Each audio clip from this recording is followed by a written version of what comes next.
Olá, amigos! Estamos aqui novamente com mais uma história para vocês.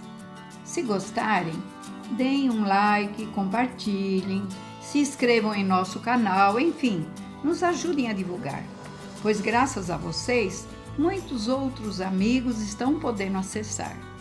Recebam todos minha gratidão, carinho e respeito.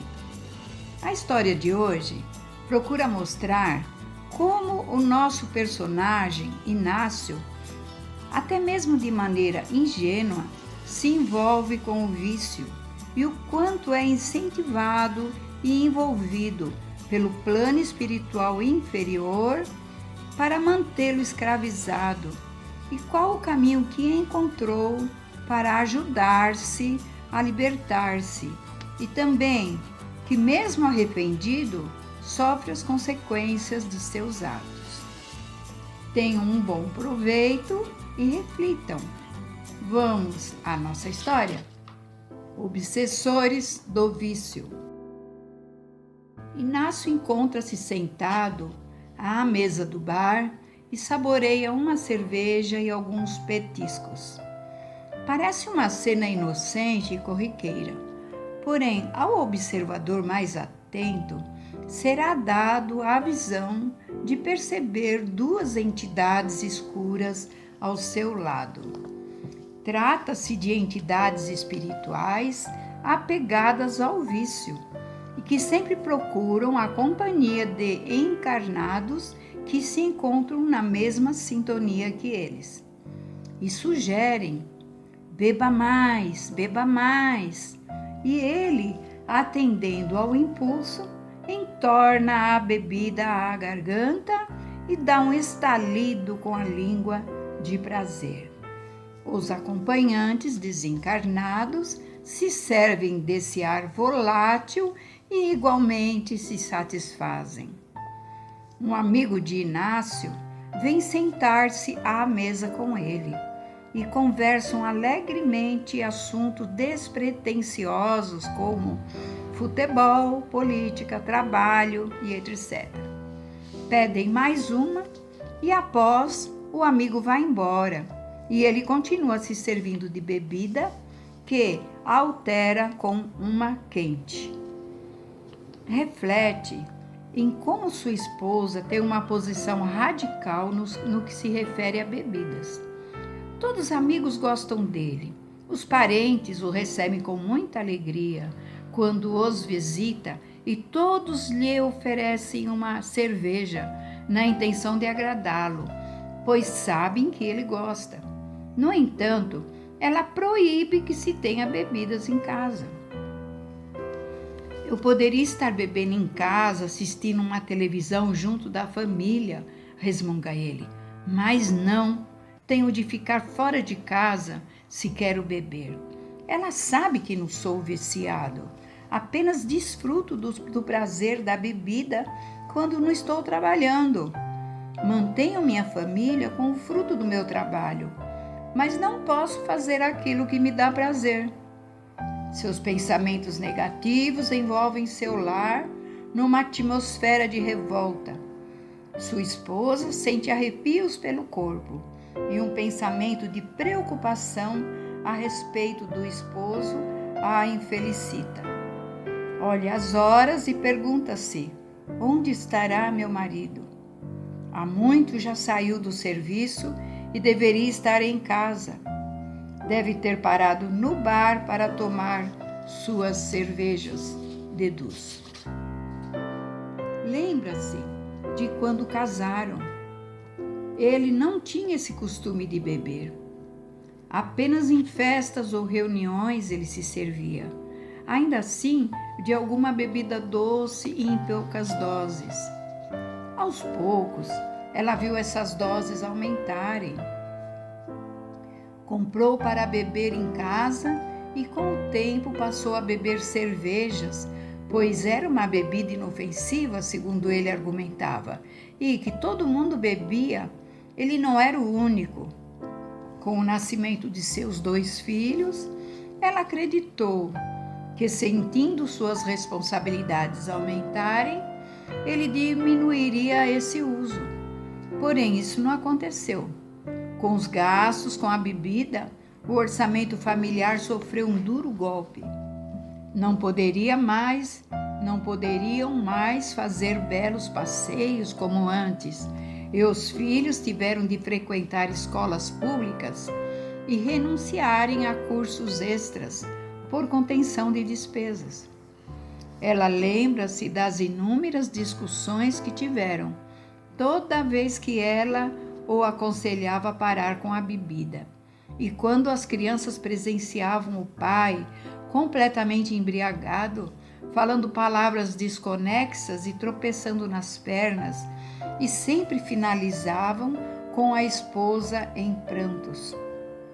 Os meninos a abraçavam chorando também e comprometiam-se com ela e consigo mesmos que jamais seguiriam o exemplo do pai.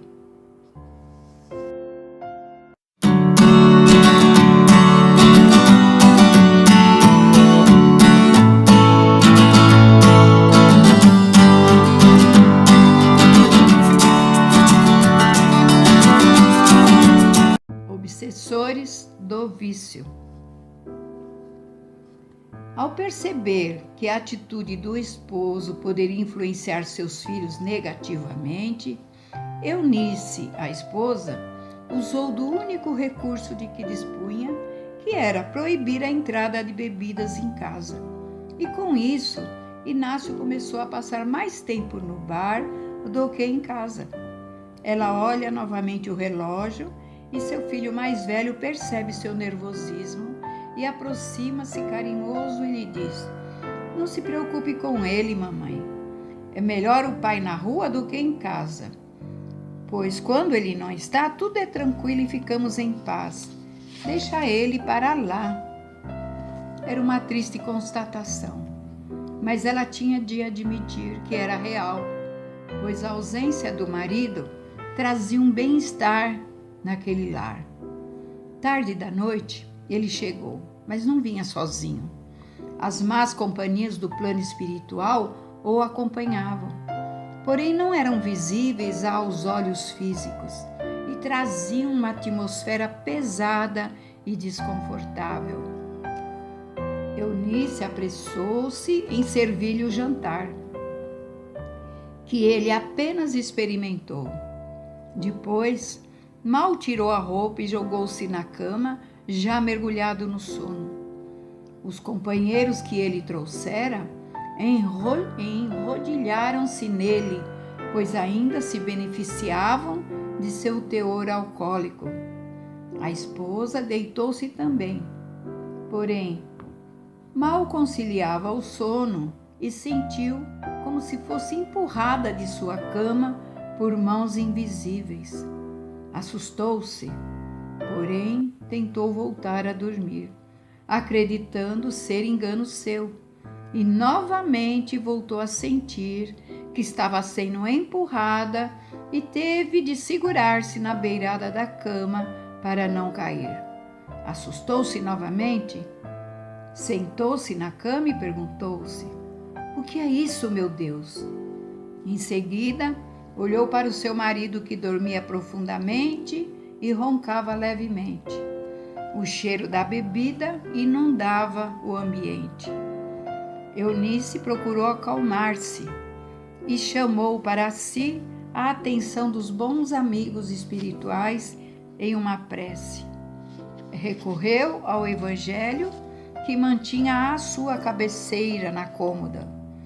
Leu um trecho em voz alta e depois fez a oração do Pai Nosso e pediu proteção também para o seu marido. Os companheiros dele incomodaram-se com isso e foram convidados a se retirar do ambiente daquela casa pelos protetores espirituais do local, e a paz voltou a reinar e puderam ter uma noite de sono tranquilo. Amanheceu e Inácio tomou seu banho e vestiu-se com roupas limpas e bem passadas. Perfumou-se, serviu-se do café com bolo oferecido pela esposa para ir trabalhar. Você viu como você chegou em casa ontem? Perguntou ela na intenção de alertá-lo. Me excedi um pouco, não é mesmo? É que os amigos chegaram quando eu já me dispunha a vir para casa. E aí já viu, né? Um pede mais uma, o outro também. Depois dizem que é a saideira e por aí vai. Disse ele, como se isso o desculpasse. Aproxima-se da esposa e a beija, despedindo-se, e promete: hoje eu venho direto para casa. Ela sabia que não adiantava discordar, pois já conhecia todas suas respostas e que ele iria dizer que não era viciado, que só bebia quando queria, pois conseguia dominar sua vontade e que só bebia socialmente. Ela suspirou, olhando para o teto da casa. Observou que precisava urgente de uma reforma. A casa estava velha, os cômodos precisavam de pintura, os pisos de reforma. Mas como fazer algo com o minguado ordenado que ele trazia em casa, que mal dava para pagar contas e compras, pois a bebida consumia a maior parte dos gastos? Para ser honesta consigo mesma, não poderia deixar de reconhecer as qualidades de seu marido. Era uma pessoa amável, alegre, competente, trabalhador, muito estimado pelos amigos e familiares. Era caridoso e amoroso. Por todas essas qualidades é que ainda o amava e não o deixava. Os filhos já não necessitavam tanto de seus cuidados. Então, resolveu voltar a campo para batalhar por um emprego, ajudando dessa maneira com as finanças da casa.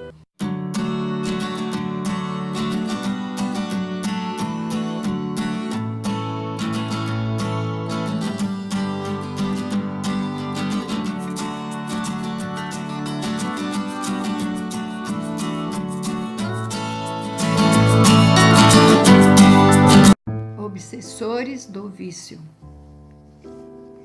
O tempo passou e Inácio continuava cada vez mais escravo da necessidade de beber para ter aquele falso sentimento de bem-estar. Encontrava-se sozinho no restaurante próximo da firma em que trabalhava. Era o horário do almoço e ao lado de seu prato de refeição uma garrafa de cerveja. Reconhecia que era com sofrimento que aguardava terminar o expediente para poder beber. Então, antecipava esse momento bebendo algo no almoço. Aproximou-se dele Márcio, o gestor de sua equipe de trabalho, e muito estimado por todos, inclusive por ele, e mantinham grande amizade. Olá, Inácio, bom apetite. Posso sentar-me com você? Por favor, assim me faz companhia. Não sabia que almoçava aqui. Eu costumo almoçar em casa, pois moro aqui perto. Mas hoje me atrasei um pouco, então resolvi ficar por aqui mesmo. É bom, assim tenho companhia. Aceita uma cerveja? Não, obrigado. E olhando-o atentamente perguntou: somos amigos, não é mesmo? Claro que sim. Então posso lhe falar francamente? Você tem bebido sempre? Só uma cervejinha de vez em quando. Desculpe-me discordar de você, mas percebo que tem bebido sempre sim, e em grande quantidade. Não entendo o motivo de dizer-me isso. Nunca falto ao serviço e não trabalho embriagado. É porque eu vejo ao seu lado, bebendo com você, figuras escuras do plano espiritual inferior que o incita a beber mais. E eles não estariam te acompanhando se você não estivesse mergulhado no vício. Inácio arrepiou-se e olhou para trás e não viu nada. Como assim? Eu não vejo nada? Eu vejo. Você não sabe, mas eu sou o médium. E se me foi permitido ter essa visão, com certeza é porque devo ajudá-lo com algum conselho. Você me permite? É claro, somos amigos.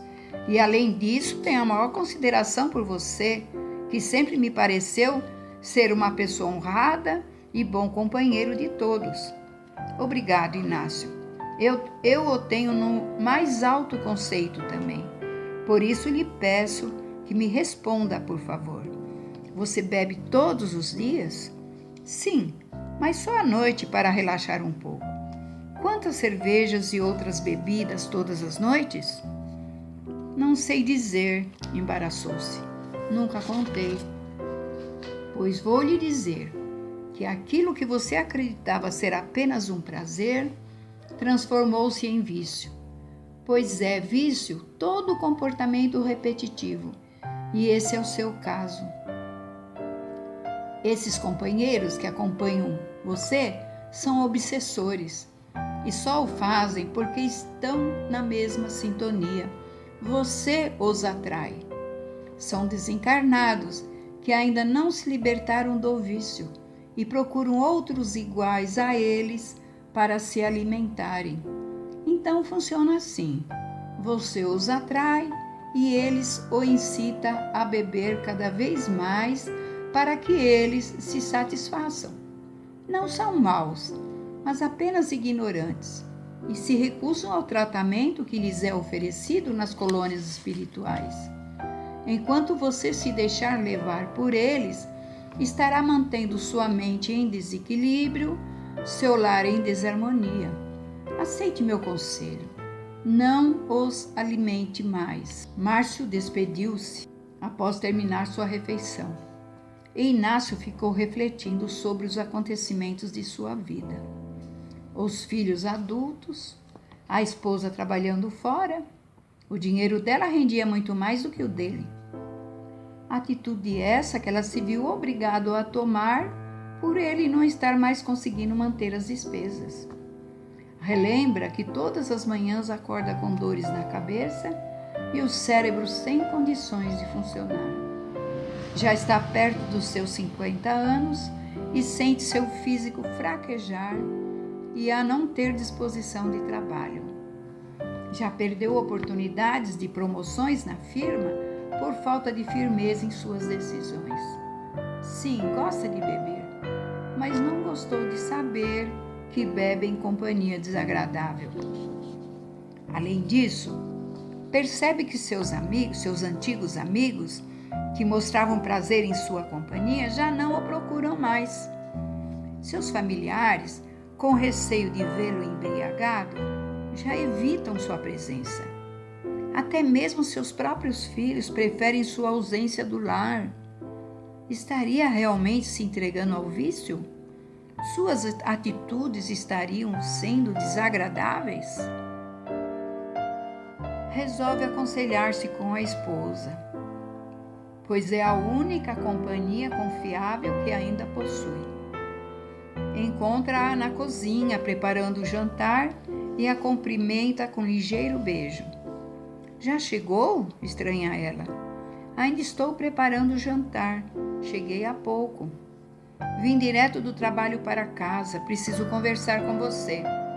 Pode falar, disse ela, enxugando as mãos no avental e sentando-se ao lado dele à mesa da cozinha. Lembra do Márcio, do meu trabalho? Sim. Ele me disse que viu do meu lado obsessores que bebem comigo. Você acredita nisso?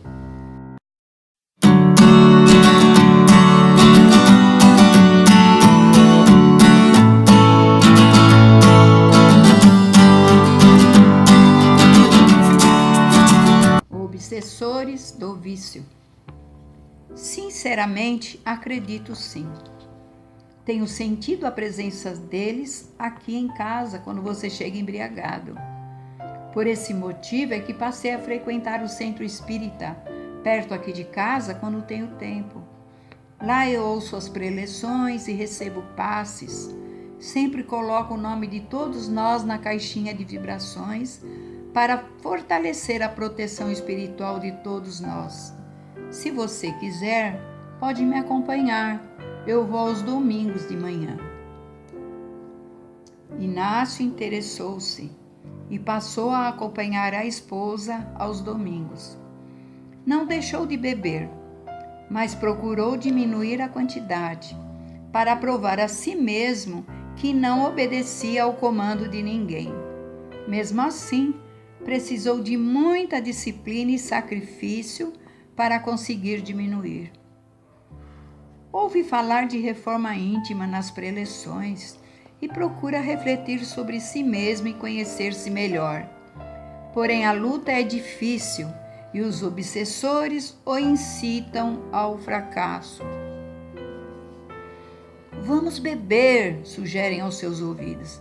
Deixa de besteiras. O bom mesmo é curtir a vida. Você só trabalha, merece se divertir um pouco. Todo mundo bebe, não é só você. Além disso, mesmo bebendo, cumpre suas obrigações, não é violento com ninguém, está sempre na paz. Que mal há? Essas sugestões entravam pela mente de Inácio, que rebatia com as orientações recebidas nas preleções e nos livros de Allan Kardec, que se dispusera a ler em horários de folga. Mas, às vezes, fracassava e voltava a beber como antigamente. Os filhos estavam casados e já estavam lhe dando netos, e ele começou a sentir no mais profundo de seu íntimo que não queria aquelas companhias sinistras que sempre se beneficiavam de seu vício. Com a sensibilidade aflorada, ele percebia que os obsessores também o acompanhavam ao centro e já não estavam mais tão revoltados e sedentos. Eles também estavam aprendendo. Foi encaminhado ao curso da casa, os aprendizes do Evangelho, cujo valioso ensinamento modificou para sempre o seu comportamento. Sentiu seu físico e mente completamente recuperados e ativos, e isso a bebida impedia de acontecer, e reconheceu o quanto havia se deixado prejudicar simplesmente em busca de um prazer. Em visita à casa de um dos filhos, juntamente com sua esposa, este lhe ofereceu uma cerveja. Ele agradeceu e recusou. Seu filho entornou para dentro de si, em um só gole, todo o líquido do copo, prazerosamente. E Inácio pôde perceber ao lado do filho sombras escuras, bebendo junto e se beneficiando. Lembrou-se imediatamente das vezes em que bebeu em frente aos filhos, dando-lhes o exemplo inconscientemente. Na época, eles diziam que jamais iriam seguir seu comportamento, mas agora, adultos, donos de suas próprias vidas, estavam também em busca desses prazeres. Inácio sentiu que estava colhendo os frutos de suas próprias ações e sofrendo as consequências de seus atos.